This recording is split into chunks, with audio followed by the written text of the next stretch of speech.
Apa sih yang membedakan Green Studio dengan studio biasa? Kemudian apa sih kekuatan daripada Green Studio? Apa saja yang bisa kita lakukan dengan Green Studio? Stay tune ya.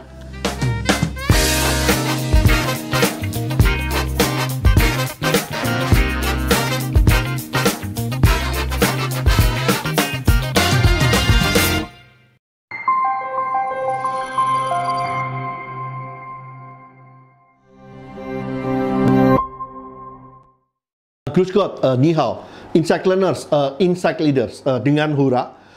Di video kali ini, Sinatek seri yang ke-6, saya mau memperkenalkan studio kita, Green Studio yang ada di BIS. Untuk teman-teman yang baru pertama kali nonton video di Insight Web Academy dengan Hura, saya seorang psikolog.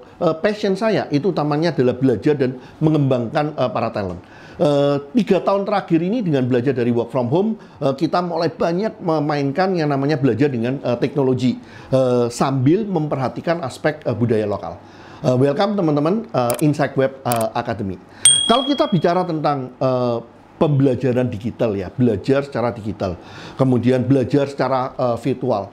Kita selalu bilang di sini salah satu aspek yang penting tentunya audio, kemudian yang kita ngomong sekarang ini visual nih di dalamnya, aspek visual. Yang kita perhatikan apa sih dalam aspek visual? Ada 5 kriteria.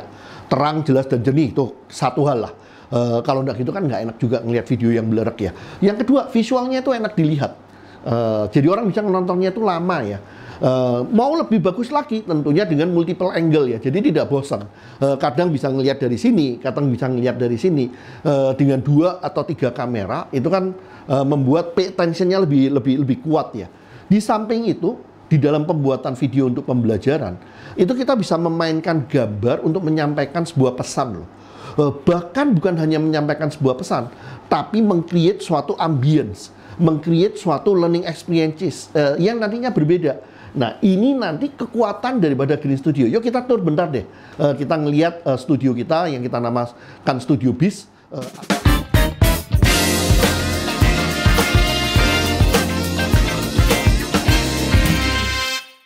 Welcome to our BIS studio. Jadi ini adalah studio kita yang kelima, yang mana ini ada 2 lantai ya, yang kita sebut sebagai BIS Lounge, kemudian BIS Green. BIS Lounge itu yang di bawah nih.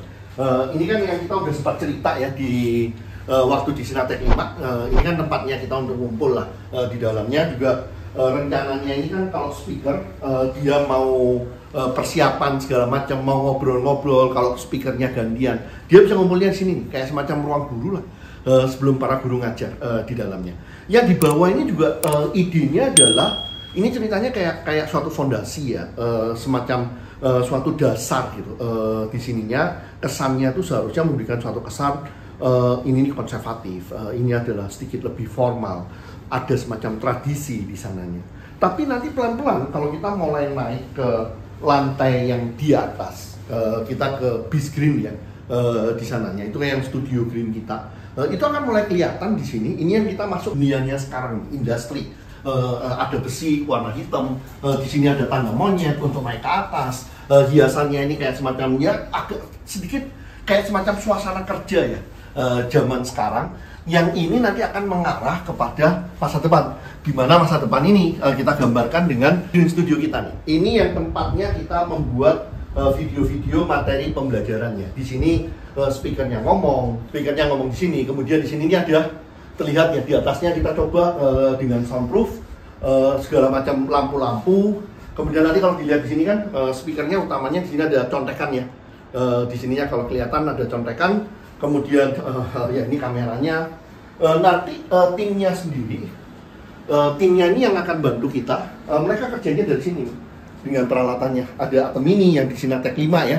Di sananya video switcher kita. Kemudian ada Mixcast 4, ini kalau nggak salah di Sinatek 3 ya, yang tentang audio sempat kenalan.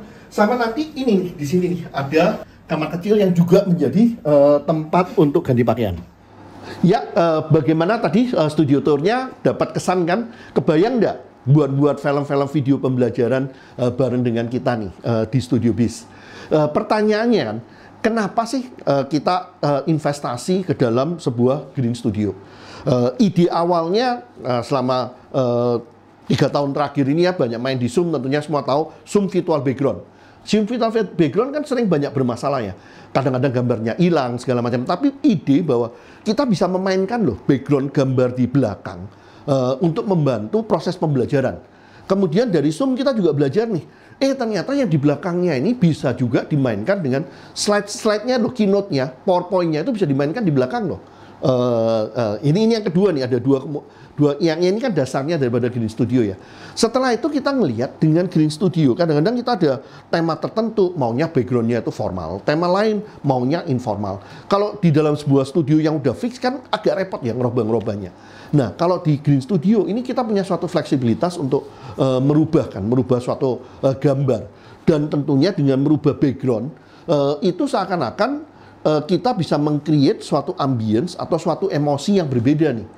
Sampai dengan Green Studio ini aspek kreativitasnya itu tidak terbatas loh. Kita bisa mengarah kepada sesuatu yang lebih futuristik, sesuatu yang lebih kreatif, sesuatu yang imajiner. Itu bisa dimungkinkan dengan memakai Green Studio ini. Coba deh, saya ajak teman-teman untuk ngelihat demo kita nih. Kita coba untuk mendemonstrasikan.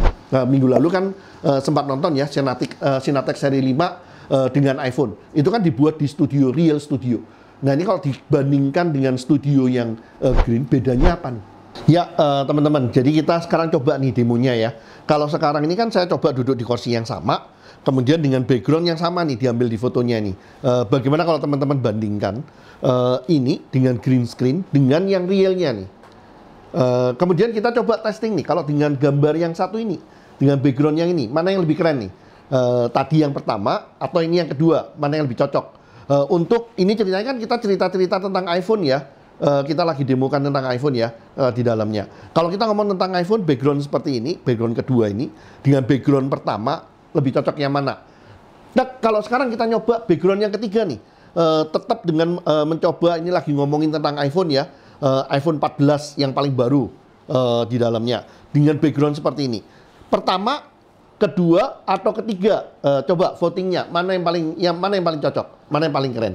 Kemudian secara umum green screen studio dengan real studio, mana yang menurut kalian, menurut teman-teman lebih bagus, lebih bisa menyampaikan message, lebih bisa memberikan suatu environment atau ambience ya.